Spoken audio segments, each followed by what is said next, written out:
स्वागत है आपका हमारे चैनल पे जिसका नाम है बिहार टीचर नेहा। तो आज की वीडियो में शिक्षा विभाग से रिलेटेड महत्वपूर्ण खबर लेकर के आई हूँ, आप लोग को अपडेट देने के लिए आई हूँ। उसके पहले नमस्ते, मेरा नाम है नेहा भारती, मैं +2 इंग्लिश टीचर हूँ।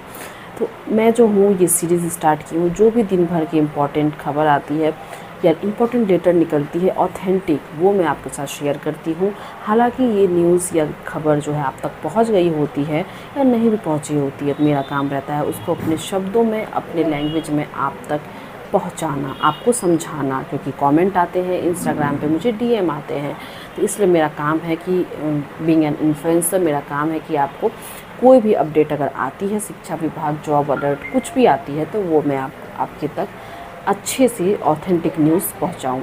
तो चलिए आज कुछ इम्पॉर्टेंट बात कर लेते हैं। आपको बता दें कि एसीएस जो शिक्षा विभाग के जो अपर मुख्य सचिव हैं डॉक्टर एस सिद्धार्थ सर, उन्होंने इम्पॉर्टेंट लेटर जो है वो कल भी निकाला था, यानी 27 अगस्त 2025 को भी जारी किया था, और आज 28 अगस्त 2025 को भी उन्होंने इम्पॉर्टेंट लेटर जो है वो शेयर किया है शिक्षकों के लिए। तो इस लेटर को पढ़ना हमारे लिए इसलिए भी महत्वपूर्ण हो जाता है क्योंकि ये लेटर जो है वो एसीएस सर के द्वारा जो है वो निकाला गया है।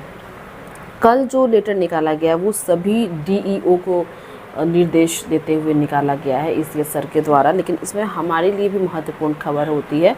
तो चलिए हम लोग देते हैं वीसी के माध्यम से ये इन्फॉर्मेशन जो है बैठकों में दिए गए निर्देशों का अनुपालन के संबंध में, ऐसा इसका विषय है।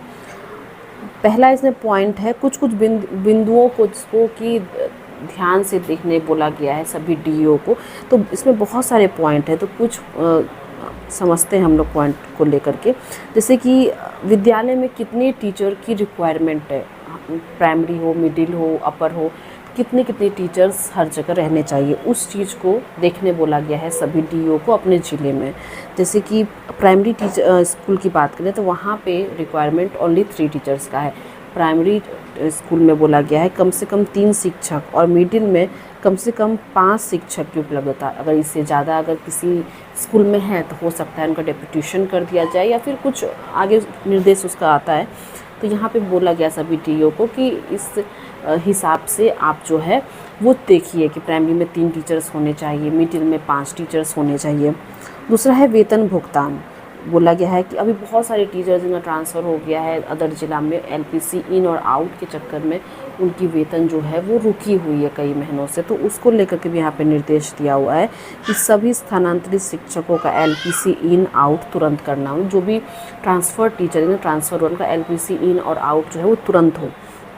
और साथ ही टीआरई 1, 2, 3 के तहत जो भी चयनित विद्यालय अध्यापक है का सक्षमता उत्तीर्ण विशिष्ट शिक्षक है या फिर एचएम है या एचटी है, उनका वेतन भुगतान अविलंब स्टार्ट किया जाए, ये भी दिया, क्योंकि टीआरई 3 के बहुत सारे टीचर्स को भी सैलरी नहीं मिली है।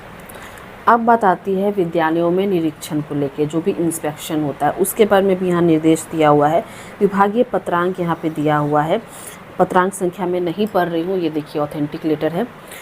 दिनांक ये 20/2/2025 के दिन में कोई लेटर निकला था जिसका पत्रांक यहाँ पे दिया हुआ है कि आलोक में विद्यालयों का नियमित निरीक्षण, मतलब 20 फरवरी 2025 को ही एक लेटर निकल गया था निरीक्षण को लेके, इंस्पेक्शन को लेके। तो वैसे ही इंस्पेक्शन होगा, नियमित होगा, रेगुलर होगा। विद्यालयों का अनुश्रवण, मुख्यालय स्तर से कमांड एंड कंट्रोल सेंटर के माध्यम से विद्यालयों के अनुश्रवण के क्रम में फ़ोन रिसीव नहीं करने एवं फोटोग्राफ अपलोड नहीं करने वाले प्रधान शिक्षक, प्रधानाध्यापक के विरुद्ध कार्रवाई। कंट्रोल एंड कमांड रूम से जो है वो एचएमएचटी को कॉल जाता है और उनको फ़ोटो भी शेयर करने बोला जाता है। अगर एचएम या एचटी फ़ोन नहीं उठाते हैं या फिर वो फ़ोटो शेयर नहीं करते तो उनके विरुद्ध जो है वो कार्रवाई भी की जा सकती है। परिवाद पत्र निवारण, ई शिक्षा पोर्टल पर शिक्षकों द्वारा दायर परिवाद पत्रों का त्वरित निष्पादन। जो भी टीचर्स ई शिक्षा कोर्स पे ग्रीवांस में कंप्लेन किए हैं तो उन सभी का सल्यूशन निकालना जल्द से जल्द जरूरी है। विभागीय कार्यवाही का निष्पादन, विभागीय कार्यवाही का त्वरित निष्पादन, आपको निर्देश दिया जाता है कि उपरोक्त बिंदुओं के संदर्भ में अपने स्तर पर दैनिक रूप से समीक्षा कर निष्पादन में प्रगति सुनिश्चित करें।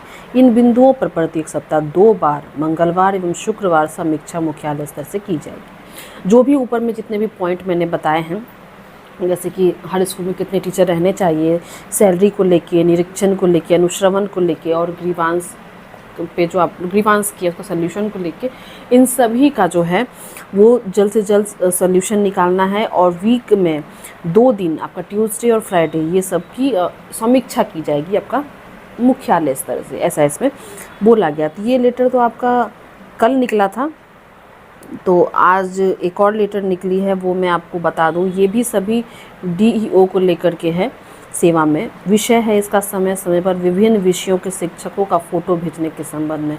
मतलब कि सुबह 9:30 बजे से 4 बजे तक अलग अलग टाइम पर अलग अलग सब्जेक्ट के टीचर्स का फ़ोटो भेजना है।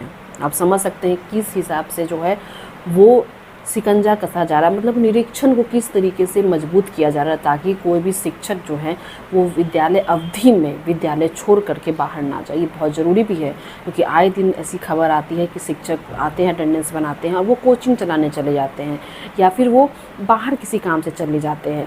तो इस तरह से स्कूल का जो माहौल है, वातावरण जो है वो ख़राब होता है, बच्चों की पढ़ाई सबसे इम्पोर्टेंट है वो बाधित होती है। तो इसको लेकर के जो है ये बहुत ही महत्वपूर्ण एक लेटर निकला है। उपयुक्त विषयक शिक्षा विभाग में स्थापित कमांड एंड कंट्रोल सेंटर को यह निर्देश दिया गया है कि समय समय पर विद्यालयों के कार्यकलाप के संबंध में फ़ोटो भेजने का निर्देश हुआ है। मतलब एजुकेशन डिपार्टमेंट से कमांड एंड कंट्रोल सेंटर को ये इंस्ट्रक्शन मिला है कि वो समय समय पर स्कूल में फ़ोटो भेजने के लिए, मतलब उनको फ़ोटो भेजना है कमांड एंड कंट्रोल सेंटर को। कई बार इस संबंध में कुछ प्रधानाध्यापक एवं शिक्षकों द्वारा कॉल सेंटर ऑपरेटरों से लिखित पत्र की मांग की गई है। इस संबंध में आपको निर्देशित किया जाता है कि आप स्वयं अपने स्तर से सभी प्रधानाध्यापक एवं शिक्षकों को यह सूचित कर देंगे कि समय समय पर कमांड एंड कंट्रोल सेंटर के स्तर से फ़ोटो मांगे जाने पर वे संबंधित विषय का फ़ोटो निश्चित रूप से भेजेंगे।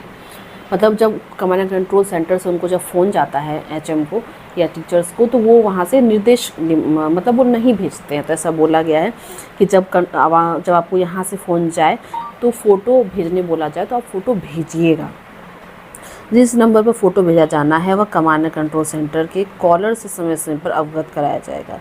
यदि किसी कॉलर के बारे में शक हो तो कमांड एंड कंट्रोल सेंटर के नंबर, ये भी यहाँ पे दिया हुआ है। मान लीजिए कोई नंबर आता है, कॉल आता है, आपको डाउट है कि ये कमांड एंड कंट्रोल सेंटर से नहीं है, तो इसमें 2 नंबर दिए हुए हैं, आप उनमें संपर्क करके वहाँ कंफर्म कर सकते हैं। पता नहीं आपको यहाँ स्क्रीन पे दिख रहा होगा कि नहीं। अगर आपको ये नंबर चाहिए, ये लेटर चाहिए, इंस्टाग्राम की लिंक डिस्क्रिप्शन बॉक्स में है, आप मुझे वहाँ फॉलो कर सकते हैं, उसके बाद डीएम कर सकते हैं। तत्काल निम्नलिखित विषयों का फ़ोटो भेजने का निर्देश दिया जा रहा है। फिलहाल अभी 6 पॉइंट इसमें दिए हुए हैं जिसकी फ़ोटो आपको मैंडेटरी तौर पर भेजनी है। पहला, चेतना सत्र जो प्रेयर होता है वो उसका भेजना है आपको। दूसरा, एमडीएम जो होता है उसकी योजना, उसकी फ़ोटो भेजनी है। थर्ड है आपका physics, chemistry, biology, ICT lab, ये सब की फ़ोटो भेजनी है आपको। और वह कक्षा की स्थिति, जो आपका क्लास है उसमें कैसी स्थिति है उसकी फ़ोटो। बाथरूम की स्थिति, कंडीशन कैसी है वो भेजना है। छठा जो इम्पोर्टेंट है, स्कूल के कार्य अवधि में जो भी स्कूल का टाइम है उसमें टाइम बदल करके 9:30 से 4 की जो हमारी स्कूल चलती है डे में अभी, तो उसमें अलग अलग टाइमिंग में जो है शिक्षकों का ग्रुप फ़ोटो भेजना है। ये इसीलिए ताकि सुबह के टाइम में ग्रुप फ़ोटो क्लिक करके आप भेजते हैं और 1-2 घंटा के बाद भेजते हैं तो वो मिलान किया जाएगा कि इस टाइम में इतने शिक्षक इस ग्रुप फ़ोटो में शामिल हैं, तो उसके बाद दोबारा जो फ़ोटो भेजी गई है उसमें इतने शिक्षक हैं या फिर उसमें से कोई शिक्षक गायब है, ये मिलाया जाएगा। अथवा आनाकानी की जाती है तो संबंधित डीईओ पदाधिकारी संबंधित शिक्षक पर नियमानुसार कार्रवाई करेंगे। अगर ये सब नहीं किया जाता है, आनाकानी किया जाता है, तो फिर कार्रवाई हो सकती है फॉर श्योर। तो ये यहाँ पे इम्पोर्टेंट लेटर आज की डेट में निकला हुआ है। तो जो भी आज तो बस इतना ही, 2 ही लेटर इम्पोर्टेंट था जो मैंने आपके साथ शेयर किया है। समझने में कोई दिक्कत होगी तो कमेंट्स सेक्शन में ज़रूर बताइएगा। चैनल पे न्यू है सब्सक्राइब कर लीजिएगा। मेरे इंस्टाग्राम की लिंक डिस्क्रिप्शन बॉक्स में है, मुझे वहाँ भी फॉलो कर लीजिएगा। आज के लिए बस इतना ही, मिलते हैं अगले वीडियो में। नमस्ते।